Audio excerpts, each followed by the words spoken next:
চলতি বছরের ফেব্রুয়ারি মার্চে অনুষ্ঠিত হবে টি-20 বিশ্বকাপ।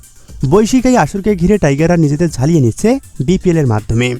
ইতিমধ্যেই ঘোষণা করা হয়েছে বিশ্বকাপের সময়সূচি, যেখানে বিশ্বকাপের কঠিন গ্রুপে পড়েছে বাংলাদেশ, নেপাল, ইতালির পাশাপাশি টাইগারদের খেলতে হবে সাবেক 2 বিশ্ব চ্যাম্পিয়ন ইংল্যান্ড এবং ওয়েস্ট ইন্ডিজের।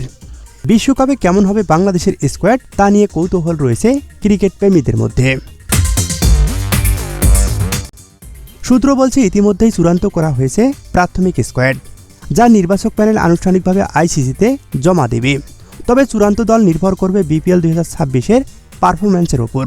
তবে স্কোয়াডটি আইসিসিতে জমা দেওয়া হলেও গণমাধ্যমে প্রকাশ করা হবে না। প্রধান নির্বাচক ও অধিনায়ক লিটন দাসের বৈঠক থেকে পাওয়া তথ্যগুলো বলছে বিপিএল 2026-এ নাজমুল হোসেন শান্ত দুর্দান্ত সেঞ্চুরির সুবাদে বিশ্বকাপের স্কোয়াডে জায়গা নিশ্চিত করেছেন। এছাড়াও পারভেজ হোসেন ইমনকে 4 নম্বর পজিশনে বিবেচনা করা হচ্ছে। এ কারণে বাদ পড়ছেন মাহিদুল ইসলাম অঙ্কন।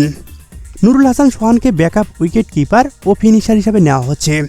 মূল ফিনিশার হিসেবে থাকছেন জাকের আলী অনিক অথবা শামীম হোসেন পাটোয়ারি কিংবা অন্য কেউ। এই সিদ্ধান্ত বিপিএল শেষেই জানা যাবে। স্কোয়াডের ব্যালেন্স সাজাতে 4 জন পেসার এবং 3 জন স্পিনার হোসেন রিশাদ হোসেন, শেখ মেহেদি এবং নাজুম আহমেদ। তবে 4 জন পেসার কারা হোসেন তা বিপিএল এর পরেই জানা যাবে।